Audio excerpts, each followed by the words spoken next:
You've just landed on Mars. You look around and all you see is red. You think to yourself, you know what else is red?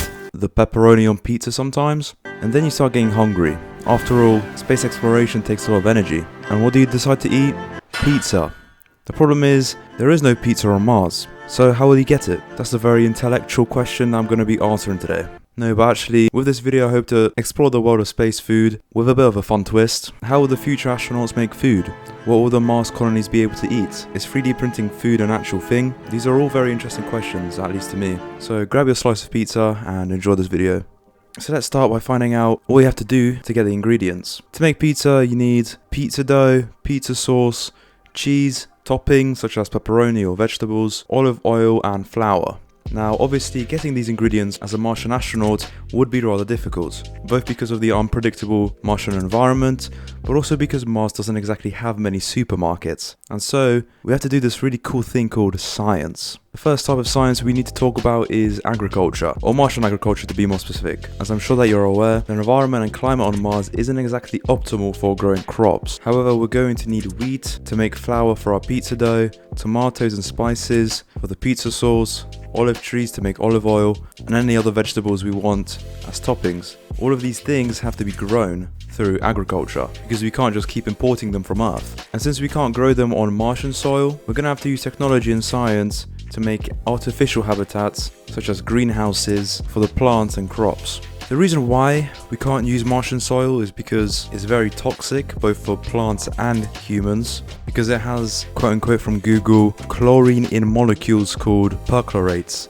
I probably didn't say that right, but hey, that's science for you. But what this means is that we will have to bring our own soil with us, or take the toxic Martian soil, also known as regolith, and then analyze it, add all the nutrients, so the plants have food for energy. And oh yeah, don't forget to actually optimize the pH of the soil and sterilize it. After all, it is toxic.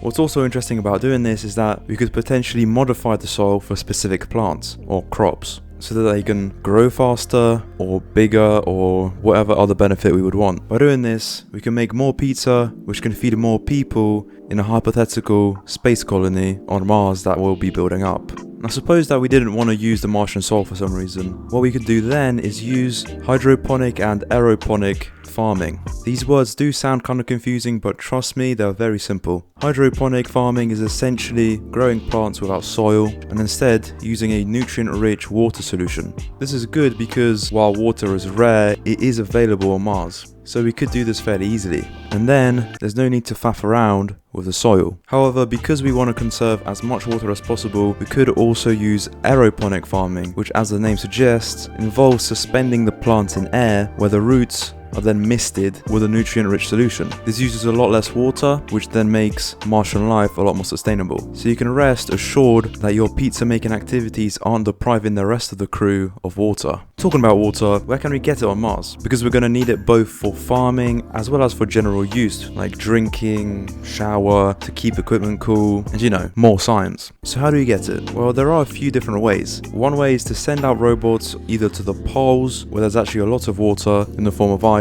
or underground to essentially mine the ice, then bring it back and then melt it into safe, drinkable water. Another source of water is actually the Martian atmosphere. Believe it or not, there's actually some water vapor in the Martian atmosphere. Only about 1%, but it's something. This probably won't be the best way to get water on Mars, but the astronauts could theoretically extract the water from the atmosphere, which then they could use to make pizza. Now a pizza isn't a pizza if it doesn't have two things, cheese and some kind of meat as a topping. My personal favorite pizza topping is pepperoni, so I'm going to stick to that. Unless cows are brought on a rocket to Mars with us, milk for the cheese and meat for the pepperoni will be very scarce, and probably making a pizza isn't the best use for it. And so the astronauts will most likely have to look at alternatives. For the meat, they could look into either growing meat in the lab by using stem cells, or alternatively plant-based meats. Both have their own pros and cons. On the one hand, plant-based meats are more resource efficient and take less time to make. However, as most of us know, I think, their taste and texture isn't as good as real meat. And the opposite is true for the lab-grown meat. While it takes longer and is more resource intensive, the astronauts would generally probably prefer prefer it in terms of the taste and texture. However, apart from those factors, there's actually a big positive of using lab-grown meat, and that is that you can modify the nutritional values to make it both taste better as well as make it better for you in terms of health, which for a whole space colony could be crucial to maintain a healthy diet. Anyway, for the cheese, it's pretty much the same story. They can either look into plant options or lab-grown ones. Honestly, before researching this video, I did not know that lab-grown cheese is a thing, but apparently it is. Okay, now that we have all the ingredients, how do we take them and make them into a pizza? What equipment and tools can we use? Pretty much, we need something to cook the pizza and something to make the base to put all the other stuff on. For the cooking or heating of the pizza, we pretty much just need an oven. However, ovens have a few problems that may need to be solved before we can use them on Mars. First of all, ovens take a lot of energy, and since most of the energy in a Martian colony would be from solar power, the efficiency of the solar panels will have to be greatly improved from what it is today. This is especially true because Mars receives about half the sunlight that Earth does, and obviously in the night it can't gather energy, so the high efficiency will be very crucial. Not to mention as well the dust storms that will cover the solar panels, preventing them to generate energy, so we would have to have some kind of clearing mechanism to get rid of the dust and sand. Pretty much, we either have to find a better way of getting energy on Mars or improve the current solar power technology. Secondly, the design of the oven. Since the Martian colonies are trying to be as sustainable as possible, they also don't want to waste any space. What this means is that the oven will have to not just be an oven, but also other things like